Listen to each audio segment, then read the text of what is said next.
Hello, gorgeous souls. I hope this finds you well and happy on this Sunday. I hope you're having a fantastic weekend and all is well in your world. It's blowing a hoolie again, so back in my, it's my lounge, but it's my teaching space for this weekend. So I'm teaching the Angelic Lightworker, which is the art of reading oracle cards, connecting with the angels to give messages. And we're having a fabulous time. I'm so looking forward to another day with the gorgeous students that I've got here with me this weekend. Thank you for joining me today on this Sunday. And as it's a Sunday, of course, it's a message from an Archangel. The Archangel wishing to come forward for you today is Selathiel. I can tip that so you can see it. It's a beautiful angel looking like a Tibetan monk. So Selathiel, his energy is very much about encouraging us in our devotion.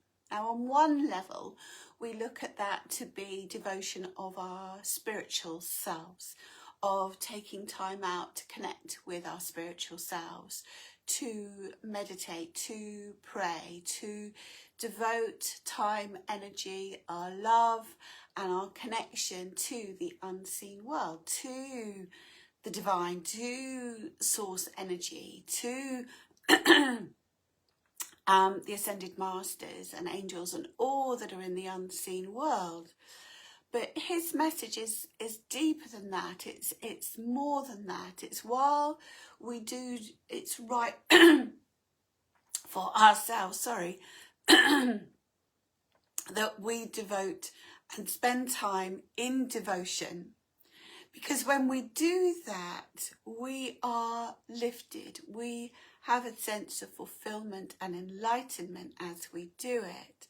And that feeds into our soul, which in turn feeds into our mind, our emotions, our physical body. So when we're giving time in devotion, it helps our well-being. But also sometimes we feel like, oh, I haven't got time. I've got this, that and the other to do. Sorry. little croaky there.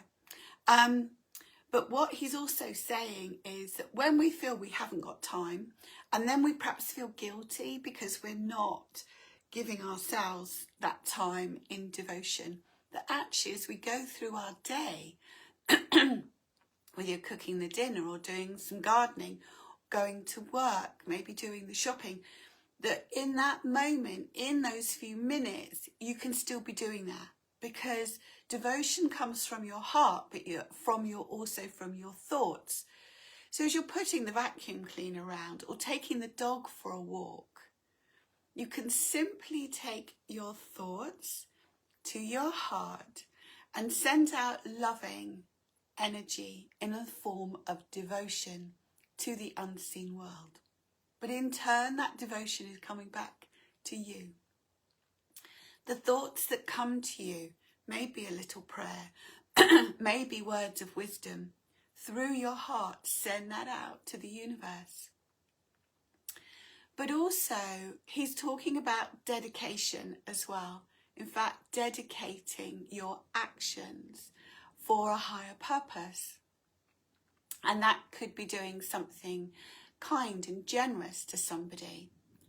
But it could also be for those of you who have lost loved ones and they now reside in the spirit world. There can be a level of guilt that we're still here and they're not. And of course, in particular this week, the big news was the very tragic and sad death of the singer Liam Payne. I think most of us are still trying to get our heads around it. He was so young, and to die in the way that he has, it's so tragic. And there's so many people grieving him, those grieving loved ones, grieving pets who've crossed the Rainbow Bridge.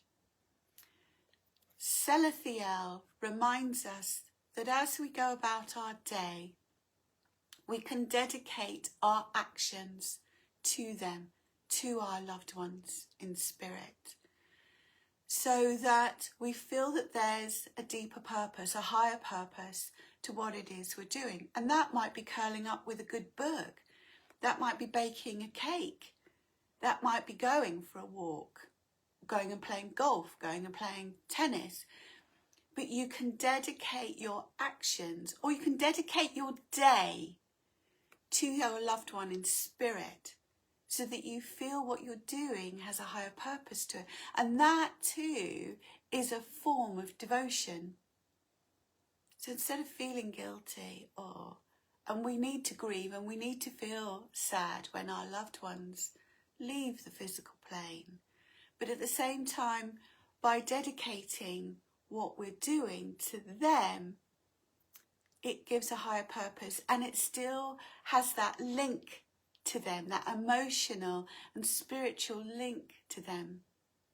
If you're not sure what to do and how to do it, just call on Selathiel, this beautiful, gentle angel who's there to help us with our devotion and dedication. So my darling ones, as you start your Sunday, or maybe you're watching this later on, and maybe your Sunday's nearly coming to an end, but thank you as always for joining me, for your hearts, your likes and your comments. And for those of you on YouTube, thank you so much for joining me. I just wanted to make you aware that, I know this is the wrong way around, I'll put a post up in a minute on Facebook, that I've got a couple of places available on the Angel Awareness Workshop, which is Saturday the 9th, I'm just going to check, yes, Saturday the 9th of November. So if you're loving the angels and you feel you'd really like to make a deeper connection with them, this is what this day is about.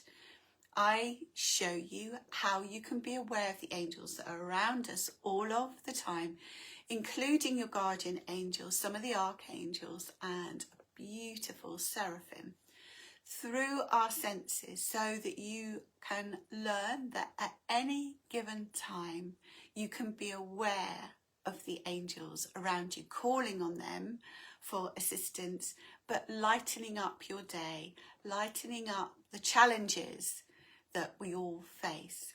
So again, Saturday the 9th of November, and I've got a couple of places available for the Angel Awareness Workshop. So if you'd like to come, if you'd like to know more, just send me a message and I can give you the information. Whatever it is you're doing today, lovely ones, on this Sunday, remember to be kind to yourself, nurture yourself, cherish each other, and I wish you love, light and angel blessings, and have a wonderful day.